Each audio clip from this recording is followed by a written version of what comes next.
Hi, I'm Joy. Welcome to Paths to Freedom and Joy. Today I wanted to talk about Vipassana. Uh, Never heard of Vipassana until about a year ago. I went to see an energetic healing practitioner who did quantum healing, and I had a session with her, and we really got into a deep conversation about past and her story and my story. And she told me that she had gone to Vipassana, which is a 10-day silent retreat. That's meditation, and it's a specific type of meditation where you focus on the breath in the beginning, and then you do a body scan. I have not gone to Vipassana yet, but I have been attempting to apply to one that was in an area that I could go to, because they are all around the world. And Vipassana goes back to the Buddha, although it is non sectarian, this meditation retreat. It did originate with the Buddha, this particular path to freedom. Vipassana actually means to see things as they are. So she piqued my interest in this particular form of meditation practiced in this specific 10-day silent retreat, and I've always wanted to attend a silent retreat. However, this has another aspect to it, and I am looking forward to it. I have to admit that the retreat is 10 days long, and you meditate for 10 and a half hours a day. And I've consumed so much experience, materials, stories on YouTube about Vipassana experiences. And so from those videos, I decided to do a few things to prepare. And I do meditate daily. However, I do not meditate 10 and a half hours a day. And I have meditated for an hour or 90 minutes before, but I don't do that regularly. So I did commit first thing to meditate for an hour a day so that I could build up my back muscles. So I work on my posture and just sort of build up that exercise of just sitting for that long period of time. I also found what seating works for me best. One of the suggestions from the video I watched was that you find a seated position that you can sit in for at least an hour. And some choices are, sitting cross legged or in lotus or in half lotus or Burmese style, which is one foot in front of the other. A meditation bench, which is the choice that I decided to go with, because although I can sit cross legged for an hour or up to 10 hours a day, my hips could not handle that. Maybe with more yoga, but not today. So I did purchase a bench on Amazon. Cost me about $30, and I have been experimenting with that bench, different heights, different angles, different padding underneath. And so I would highly recommend that you play around with what seating arrangement works for you if you plan to attend a Vipassana retreat, or even a meditation retreat period where you're sitting long periods.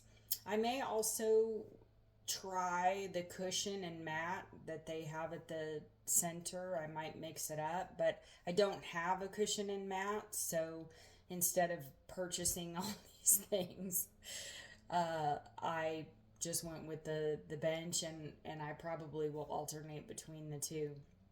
So I am finding the bench very beneficial for my hips and my knees.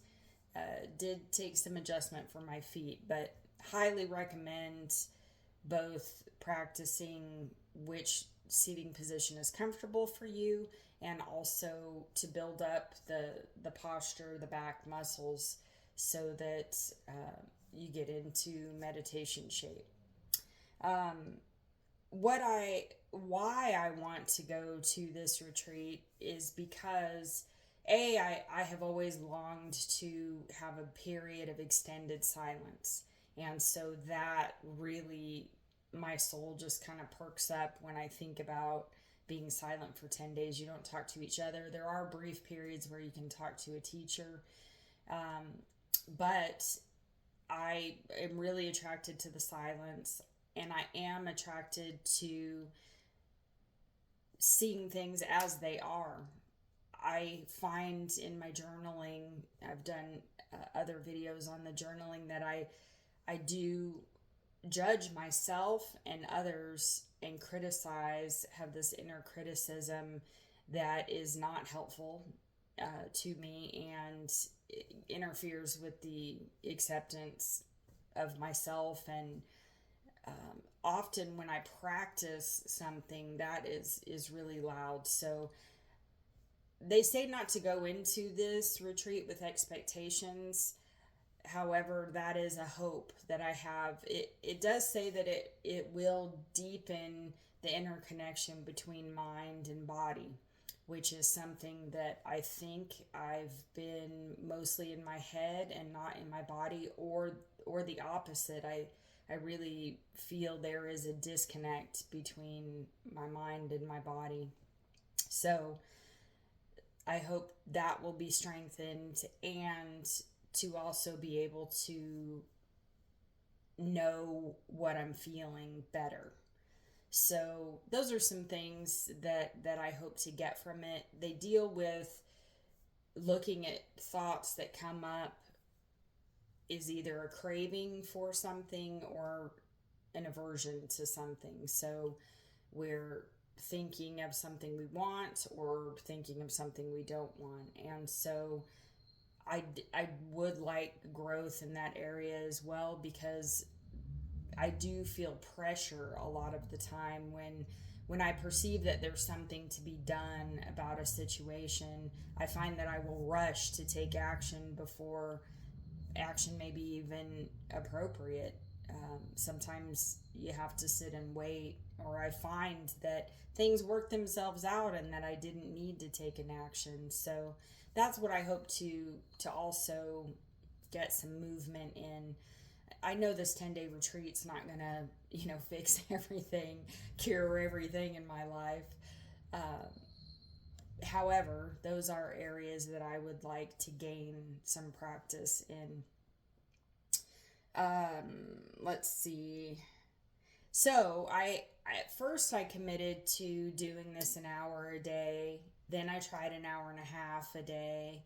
Then I decided to practice an hour in the morning and practice an hour in the evening, because after the 10-day retreat, they suggest that you continue the method after the retreat, an hour in the morning and an hour in the evening. So I thought, well, if that's what I'm going to commit to after the retreat, then I'll just start to practice that now.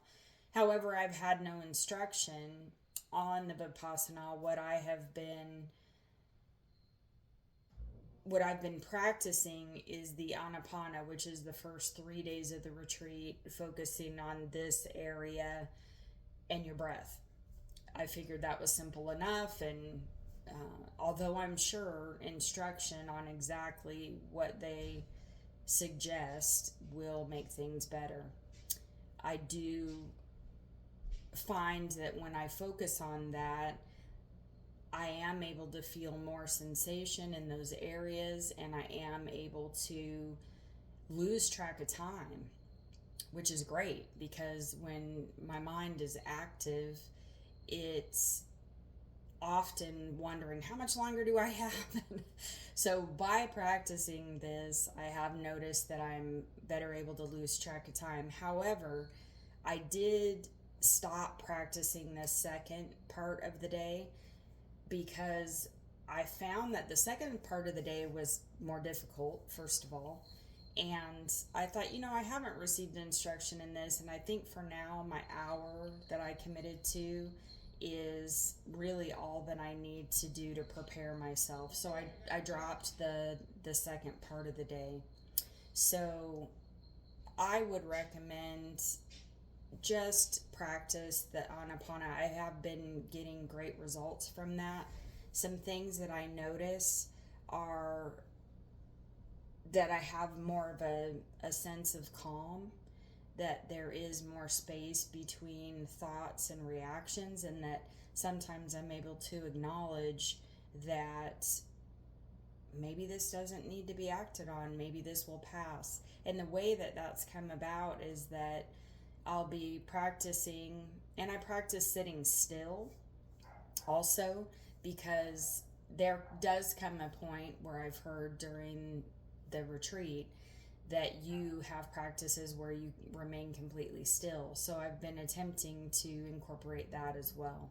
So when I sit or attempt to sit completely still through the meditation, I'll have an itch on my nose or my knee will start to hurt or something, and I just go back to the breath and back to focusing on this area, and pretty soon it passes without taking any action. So that's pretty neat that is applicable in life. Also, to sensations, such as the itch or the hurt, the thoughts that are attached to that is like, you have to do something. Your hip is not going to stop hurting, and yet it does. So I have noticed that since I started, that transfers to situations like, in traffic, or I really am kind of able to, I wonder how this is going to work out, and kind of sit back, and then the appropriate action that I need to take, if any, appears. It's a natural chain of events rather than some reaction based on thought or fear or something of that order.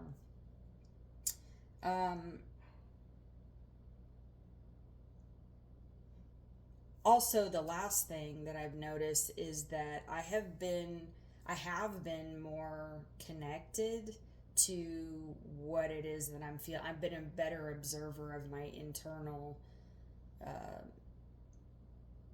my feelings, my emotions, what it is that I am feeling, and if there is some action. So how that's kind of manifested is I'll become aware of something, and I'm more able or willing to speak up now, to whereas before I might have just kept quiet about something.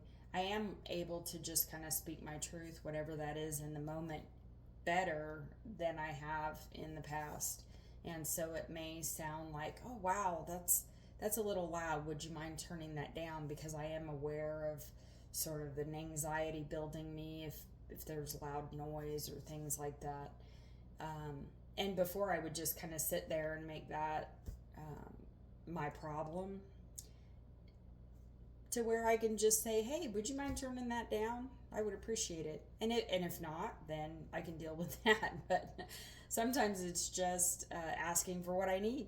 So that has shown up better. So anyway, I just wanted to share my experience in preparing to go to Vipassana, what I have experienced so far, and I'm excited to go. I'll be going in about a month from now, a little over a month, and I'm really excited to share what I experience after the fact as well. So keep posted, and I will update everyone on how that goes. Hope you're having a great day, and thanks for listening. Bye.